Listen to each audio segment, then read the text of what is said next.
Главниот град на мојата чудесна земја има нешто што ретко која метропола го има. Вистинска планина на само 2 километри од центарот. Водно, за Скопјани е вакцина против тотално отуѓување од природата. Кон него се вперува поглед за да се процени дали утре ќе врне или пак ќе биде изгор топло, докаде сме со загадувањето и дали дојде пролетта. До врвот водат повеќе патеки со различна тежина.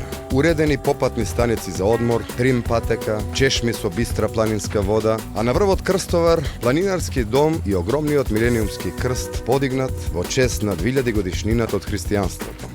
По една од патеките низ лозјата во подножјето на Водно се искачуваме до Нерези, манастирска црквичка од 11 век. Ренесансата започнала во 1305 година, кога во капелата Арена во Венеција Джото ги насликал првите фрески со емотивен набој.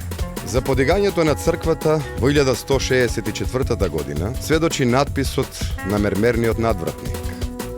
Фреската Оплакувањето на Христос е всушност предвестник на Ренесансата, зашто е насликана 150 години пред Джото. Оваа композиција во Нерези ги има сите елементи кои ја карактеризираат и фреската на Джото. Света Богородица е насликана како мајка која плаче над мртвиот син. Нејзиното лице е во грчна длабока болка, а погледот е вперен во лицето на синот, кого што го држи во драматична преградка. Знаете ли што е најубавото овде?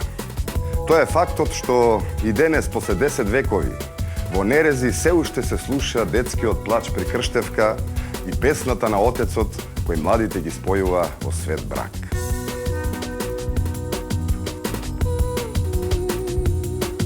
Прошетката ќе ја продолжиме од јужната страна на Водно, во атарот на село Говрлево. Овде има извори и потоци на сите страни, а упатените доаѓаат да преспијат во црквичките и да се освежат. Велат, кој ќе се напие, ќе се подмлади.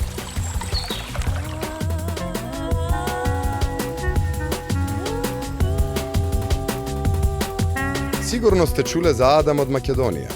Мало керамичко торзо од времето на неолитот, за кој научниците велат дека е единствен археолошки раритет во светот, кој спаѓа меѓу 10 светски најзначајни археолошки наоди и представува споменик на човештвото.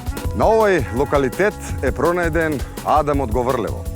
Артефакт кој докажува дека на овие простори постоела цивилизација најмалку 7000 години пред Христа.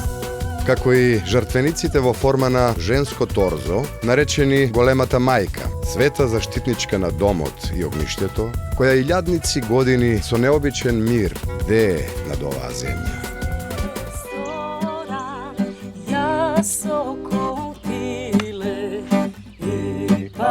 Кај тебе ке дојдам,